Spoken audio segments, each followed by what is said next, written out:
అందమైన చర్మ సౌందర్యం మీ సొంతం. Second aqua radiance deep cleansing gel.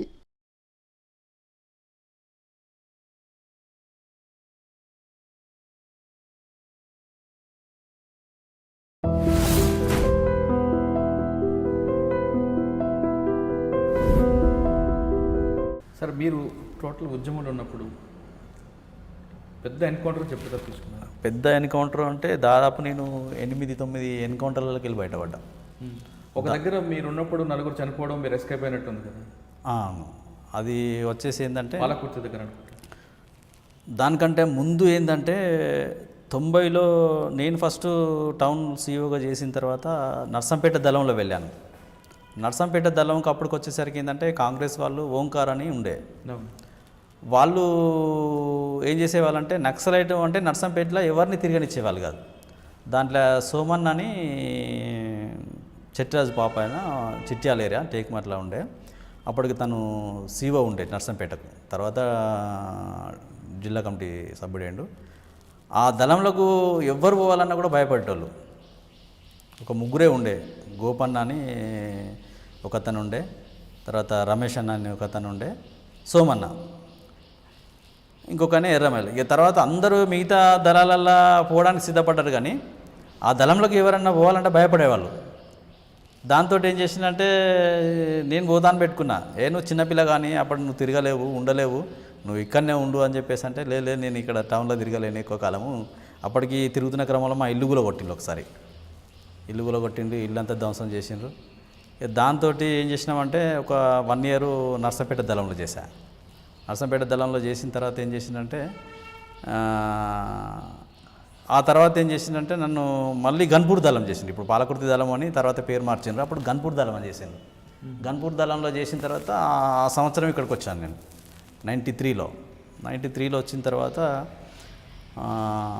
ఒక దళ సభ్యుడు, అప్పుడు దళ సభ్యుడు ఉండే యాదన్న, తర్వాత జిల్లా సెక్రటరీ అంటూ తన మ్యారేజ్ పెట్టుకున్నాడు. అంటే పార్టీలో ఉన్న అతను ఒక అమ్మాయిని పెళ్ళి చేసుకోవడానికి నిర్ణయించుకున్నారు.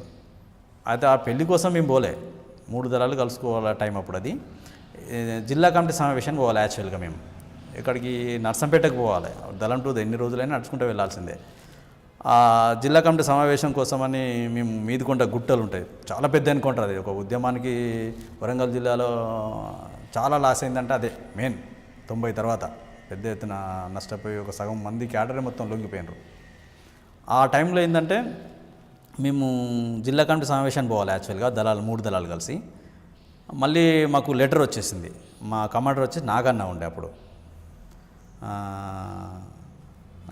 అన్నసార్ దళం వచ్చేసి ఏసోబు ఉండే. అయితే మేము జిల్లా కమిటీ సమావేశం పోయేటోళ్ళము, ఆగిపోయినాం మధ్యలో. ఆగిపోయిన తర్వాత ఎట్లాగూ కలిసినాం కదా, తోటి దళ సభ్యుంది పెళ్ళి ఉంది కాబట్టి పెళ్ళి చూసుకొని వెళ్దామని చెప్పేసి 3 దళాలు అక్కడ ఆగినాం మీదికొండ గుట్టాలలో. అది వరంగల్ జిల్లాలో పార్టీకి తర్వాత అంటే చిన్న చిన్న ఎన్కౌంటర్ జరిగినాయి, కానీ అంత పెద్ద నష్టం జరిగింది అదే ఫస్ట్ స్టార్టింగ్లో. అప్పుడు మేము 3 దళాలకు తెల్లవారు వస్తుంది, ఎటు పోలేని పరిస్థితి. వాళ్ళు ఆడ గుట్టలు దగ్గరనే ఉంటాయి, మేము బావుల దగ్గర ఉన్నాము. అప్పటికి టార్చ్ లైట్ పట్టుకొని తిరుగుతూ ఉన్నారు. అంటే మేము అప్పుడు ఏంటంటే షికారు చేసేవాళ్ళు ఉండే, ఇది అడవి జంతువులను. అయితే వాళ్ళు కుందేళ్ళ కోసమని ఇట్లా షికారు చేసేవాళ్ళు ఉండే, వాళ్ళు కావచ్చు అనుకున్నాం మేము. అని చెప్పేసి మేము వాళ్ళని పట్టించుకోకుండా పోయి పెద్ద గుట్ట ఉంటుంది. ఇక తెల్లవారంగా మేము పోయి కింద ఆగినాము. ఆ 3 దళాలు కలుసుకున్నాం. అప్పటికి కలుసుకున్న తర్వాత నైటు ఆశననే సెంటర్ ఉన్నాడు. అప్పుడు కలుసుకోగానే ఆశన సెంటరీ ఉన్నాడు. తన సెంటరీ మారుతూ నేను సెంటరీలోకి ఎక్కాలి. మాది 2 వేర్వేరు దళాలు అయినప్పటికీ కూడా కలుసుకున్న తర్వాత అప్పటి వరకు కంటిన్యూగా ఎవరు చేసిందో మేము సెంటరీ రాసుకోవాలి. సరే ఇప్పుడు ఎవరైతే చేస్తే అనుకొని తన దళం నుంచి వాళ్ళ ఏరియా కాబట్టి ఫస్ట్ తన దళ సభ్యుడే. అప్పటికి దళంలో సెంటరీ ఆయనకే పడ్డది. తర్వాత నన్ను లేపిండు. నన్ను లేపేసరికి మేము చేంజ్ అవుతున్నాం. అప్పటికి తెల్లారి గట్ల 5 అవుతుంది, 5 నుంచి 6 మధ్యలో అవుతుంది. చేంజ్ అవుతున్న క్రమంలో ఇట్లా వంగుకుంటూ వస్తున్నారు. అరే ఏంటి అడవి పందులు అనుకున్నాం ఫస్ట్. అడవి పందులు అయితే ఇట్లా ఎందుకు వస్తాయి, అవి ఊరికొస్తాయి. కాదు కొద్దిగా పర్టికులర్ అని చెప్పేసి చూసినాం. మేము ఇద్దరమే చూసాం ఫస్ట్. చూసిన తర్వాత ఇక ఫైరింగ్ ఓపెన్ చేసాం. మేమే ఫస్ట్ ఫైరింగ్ ఓపెన్ చేసిన తర్వాత ఆశన కూడా ఫైరింగ్ ఓపెన్ చేశాడు. ఈలోపు వాళ్ళు కొద్దిగా గందరగోళానికి గురయ్యారు. కానీ మేము ప్లేన్ ఉంటేనేమో చాలామంది తప్పించుకునే వాళ్ళం. తర్వాత ఏమైందంటే ఇక మాకు గుట్ట తప్ప వేరే గత్యంతరం లేదు. ముందు సైడు మొత్తము పోలీసు, వెనక సైడ్ మొత్తం గుట్ట, ఆ గుట్టే వెక్కిపోవాలంటే వీళ్ళు ఫైర్ చేస్తే మాకే తాకుతున్నాయి. అప్పుడు ఒక 3 దళ సభ్యులు దాకా చనిపోయినారు. దాంట్లో అందరూ పారిపోయారు మా దళంలో ఉన్నటువంటి వాళ్ళు, ఒక 4 తప్ప. మేము 4 3 రోజులు ఆ గుట్టలలో సొరికెలలో పైన పోలీసులు, కింద మేము. వాటర్ లేదు, తిండి లేదు, ఏమీ లేదు. 3 రోజులు ఆ గుట్టలలోనే ఉన్నాం. సొరికెలలో ఉంటే బాంబులు వేసేవాళ్ళు, అంటే మేము వాళ్ళ లోపలనే ఉంటే చనిపోవాలనేది. అట్లా 2 రోజులు ఉన్నాం మేము. మా దగ్గర తూటాలు అయిపోయినాయి ఫైర్ చేయడానికి. నేను అప్పుడు దళ సభ్యున్నే. మా కమాండర్ ఏమో ఇంకో దిక్కు వాళ్ళ మీదకి ఎదురు దాడి చేసుకుంటూ తప్పించుకొని పోయిండు. అంటే అక్కడ చేసింది నాగన్న, ఏసోబు, తర్వాత నేను, ఇంకొక దళ సభ్యుడు తప్ప మిగతా వాళ్ళందరూ పోయిండు. అయ్యో. ఇక 2 రోజులు అది పెద్ద ఎన్కౌంటర్. ఇక అప్పుడు ఆ దళం నుంచి పారిపోయేటువంటి వాళ్ళు కూడా ఏంటంటే తెల్లవారింది, మొత్తం కంప్లీట్ తెల్లవారింది. బయటికి వెళ్ళిపోతూ ఉంటే డ్రెస్సులలో ఉంటే ఎక్కడ చూసినా పోలీసే, కొన్ని వందల మంది పోలీసులు. ఒక దళ సభ్యురాలు అయితే దారుణమైన పరిస్థితి, మొత్తము యూనిఫామ్ ఉంటే తను ఇక చెప్పలేని బట్టలు మొత్తం విడిచేసి దన్న ఏం చేసిందంటే, మన డ్రెస్సులు ఉంటే ఏమవుతుంది, పట్టేసి చంపేస్తారు. టక్కున ఏం చేసిందంటే తను వ్యవసాయ కూలీలు వచ్చారు. ఆ వ్యవసాయ కూలీలు వస్తే వాళ్ళ చీరలు ఇప్పి తను కట్టుకోవడానికి ముందు ఏంటంటే ఆ బట్టలు ఇప్పేసి చొప్పగుల్లో వచ్చింది. వచ్చిన తర్వాత మళ్ళీ కొద్దిగా పోలీసు వాళ్ళు అటు పోయిన తర్వాత వాళ్ళ డ్రెస్సులు ఇప్పించిస్తే తను కట్టుకొని మళ్ళీ బయటకు వచ్చేసింది. అది చాలా పెద్ద ఎన్కౌంటర్ అన్నట్టు. దాని తర్వాత దాని కంటిన్యూగా ఏమైందంటే నాగన్న అని మా కమాండర్ ఉండే కదా, తను వచ్చేసి ఏరియాకి వచ్చేసిండు. ఏరియాకి వచ్చేసిన తర్వాత ఏంటంటే అప్పటికే మా దళంలో అప్పుడు అంతకంటే ముందు ఒక అతను 91లోనే ఒక అతను దళసభ్యుడు అరెస్ట్ అయినప్పుడు ఆయన ఏం చేసిందంటే ట్రీట్మెంట్ కోసమని హైదరాబాద్కు తప్పంచ పట్టుకొని వచ్చాడు. అది యాక్చువల్గా అతను పట్టుకొని రావాల్సిన అవసరం లేదు, కానీ ఏదో అప్పుడు పార్టీ ఇట్లా తీసుకున్నో తెలియదు. అరెస్ట్ అయిన తర్వాత హైదరాబాద్ జైల్లో ఉండే తనను పోలీసు వాళ్ళు ఏం చేసినట్టే కోవర్ట్గా మార్చిండు. అప్పుడే తను ఏం చేసిందంటే మేము అప్పటికి అబ్జర్వేషన్ చేయకపోయేసరికి ఏం చేసిందంటే నాగన్నను తను నేనే మిగిలినాం. ఆశన్న ఒకటి ఇట్స్ వైపు నుంచి. అయితే అప్పుడు మాకు టౌన్ నుంచి కొద్దిగా పరిచయాలు ఉన్నాయి కాబట్టి మేము అంత చెదిరిపోయింది కదా, దళాలు కలుసుకునే పరిస్థితి లేదు.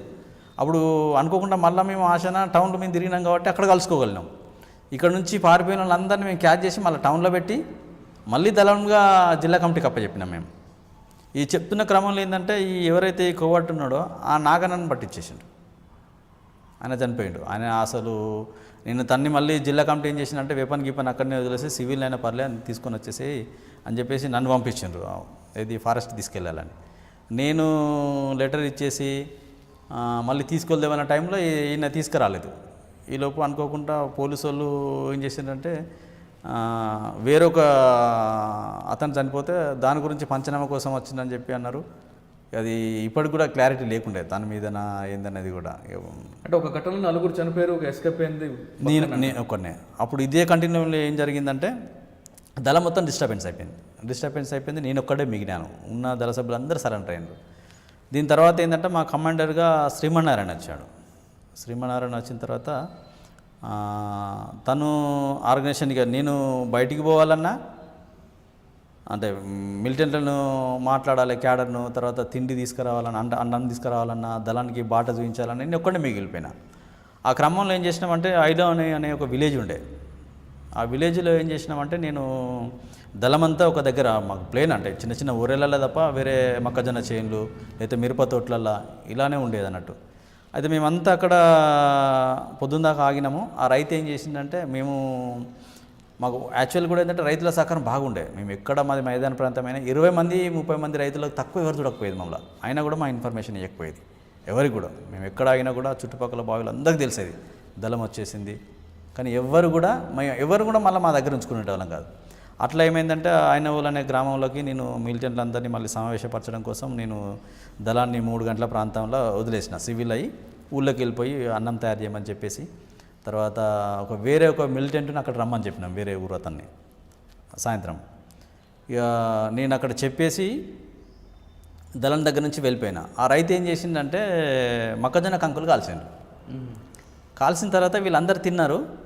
అప్పటికి ఏంటంటే ఈ పోలీస్ నిర్బంధం బాగా అయిపోయి వెపన్స్ సూటాలు సరిపోవట్లేదు. ఎక్కడైనా ఫైరింగ్ జరిగితే అప్పుడు 20-10 ఇచ్చేది. ఒక ఏకే ఉన్న వాళ్ళకు 2 మ్యాగజైన్స్ తప్ప ఇంకా వేరే ఉండకపోయేది. దాంతో ఏంటంటే పోలీసుల దగ్గర వందల తూటాలు ఉండే మనకు సరిపోతలేవు, మరి తూటాలు మనం సమకూర్చుకోవాలంటే కష్టం కాబట్టి మీరు గ్రైనేడ్స్ ప్రతి ఒక్క దళ సభ్యుడు కట్టుకోవాలి, రెండు గ్రైనేడ్స్ కట్టుకోవాలి అనేది ఒక పార్టీ ఆదేశాల ప్రకారంగా ప్రతి ఒక్కరికి రెండు గ్రైనేడ్స్ అదనంగా తుపాకీతో పాటు. దాంట్లో ఏమైందంటే మాకున్న అదే టైంలో ఒక కొత్త దళ సభ్యుడు వచ్చిండు. ఇంకా నేను దళ సభ్యులకు అంటే కొద్దిగా నిర్బంధం పెరిగింది, జిల్లా కమిటీ తీర్మానం కాలేదు, అంటే ఎవరిని తీసుకోవాలన్నా జిల్లా కమిటీ తీర్మానం ప్రకారంగా. అయితే ఆయన ఇంటికాడ ఉండలేని పరిస్థితి కాబట్టి ఆయన ఏం చేసిందంటే మా దళంతో ఉన్నాడు. ఉన్న క్రమంలో ఈ కంకులన్నీ కాల్చిన తర్వాత ఏం చేసిందంటే వీళ్ళు తినేయన్ని తిన్నారు.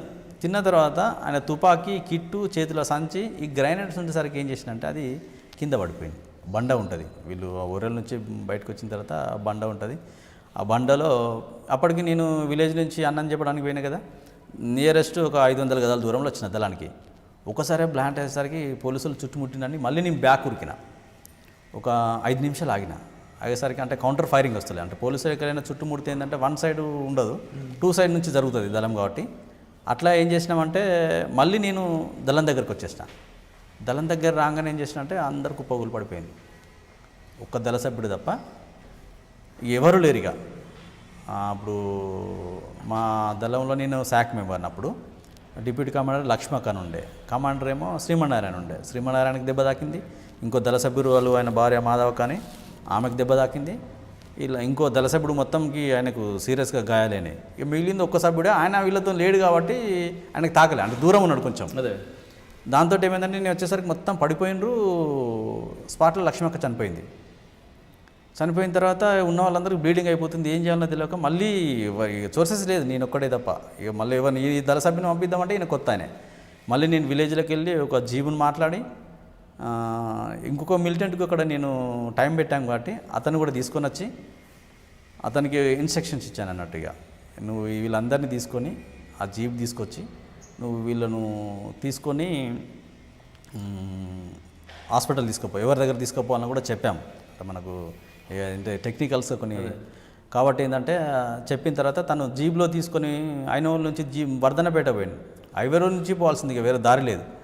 అది వర్ధనపేట పోగానే ఏమైందంటే జీప్ ఖరాబ్ అయింది నైట్లో, ఆ నైట్లే ఖరాబ్ అయిన తర్వాత వాళ్ళని ఏం చేయాలి, మళ్ళీ డ్రెస్లో ఉన్నారు, మళ్ళీ సివిల్ డ్రెస్ కూడా లేదు.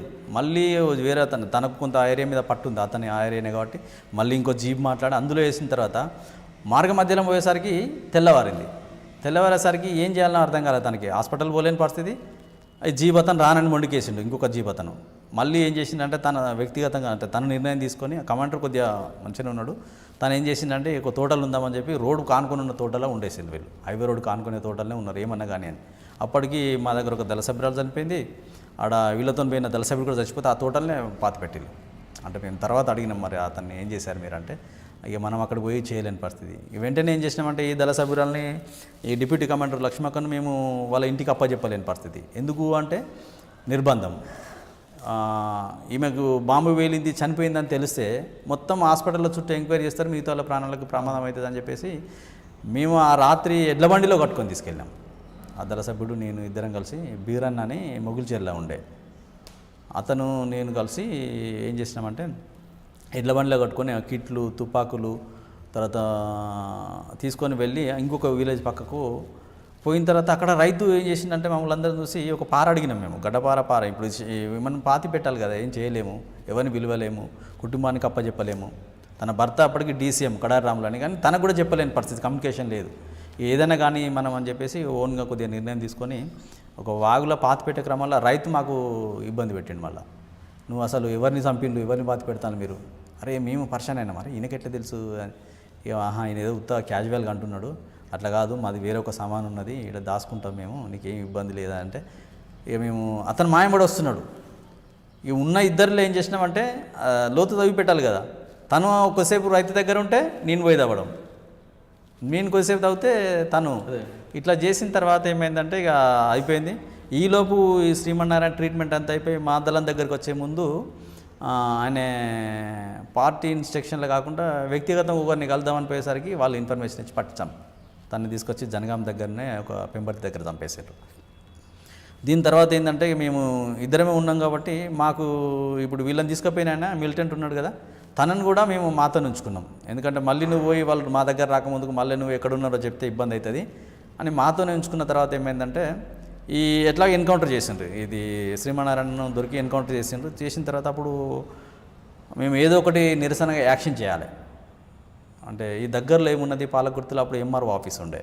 అంటే అప్పుడు ప్రభుత్వ ఆస్తులను ఎందుకు ధ్వంసం చేయాలంటే నిరసన కోసమే. అలా భాగంగా ఏం చేసినామంటే మేము ఆ 20 అనే ఒక గ్రామాన్ని ఎంచుకున్నాం. మేము ఆ దగ్గరలో ఉన్నటువంటి వాటిల్లో ఒక మిలిటెంట్ కలిశాడు. మరి ఇట్లా మనము సాయంత్రం చేద్దాము అని చెప్పేసి, మరి ఎక్కడ ఉందాం ఏంది ఉన్నదే సెంట్రీ, బయట ఎక్కడ ఉన్నా కూడా సెంట్రీ ఉండాలి, ముగ్గురమే కాబట్టి ఈ సెంట్రీ చేయాలంటే కష్టం. మరి ఎక్కడైనా మనం ఉందామా అంటే ఏం చేసిందంటే ఒక దగ్గర ఉంచుదామని చెప్పి తీసుకుపోయి అక్కడ ఉంచిండు. తను ఎప్పుడో పోలీసులకు పోయిందంటే ఆ విషయం మనకు తెలియదు. అయితే మేమేం చేసినంటే ఆయన అక్కడ ఉంచుదాం ఇక్కడ ఉంచుదామంటే సరే మేము ఉంటాం లే కానీ మేము ఎక్కడొక దగ్గర ఉంటాము, నువ్వేం చేయంటే సాయంత్రం వరకు నువ్వు పాలకుర్తికి వెళ్ళి ఒక 10-15 లీటర్ల డీజిల్ పెట్రోల్ తీసుకొని వచ్చేస్తే, ఎందుకంటే మన శ్రీమన్నారాయణ చనిపోయిండు, మన కమాండర్ చనిపోయిండు, దాని నిరసనగా ఇప్పుడు మనం దూరం వెళ్ళి ఎక్కడ ఏది చేయాలని కూడా కష్టం ఉంది, మన దళం కాబట్టి ఖచ్చితంగా మనం ఏదో ఒకటి చేయాలి మనం అని చెప్పేసి మేము ఆయనను పంపిస్తే ఆయన సాయంత్రం తేలేదు. సాయంత్రం యాక్షన్ చేద్దాం అనుకున్నది ఫెయిల్ అయింది. మళ్ళీ తెల్లారి ఏం చేసినామంటే మళ్ళీ ఎక్కడ పోయి చేయాలన్నా కూడా కష్టమే. ఆయన ఏదో కారణం చెప్తే మేము సరేలేని నమ్మేసినాం మనం. తర్వాత ఈ ఎన్కౌంటర్ అయిన తర్వాత అతను ఇన్ఫార్మర్గా మారిండని తెలిసింది. అప్పుడు మళ్ళీ తెల్లారి రోజు ఏం చేసినామంటే సరే ఇవాళ ఎట్లా మిస్ అయిపోయింది కదా, నైట్ మనం బయట ఉండలేము, నిన్ననే బయట ఉంటే ఇబ్బంది అయింది అని చెప్పేసి ఏదన్నా ఒక ఇంట్లో ఉంచంటే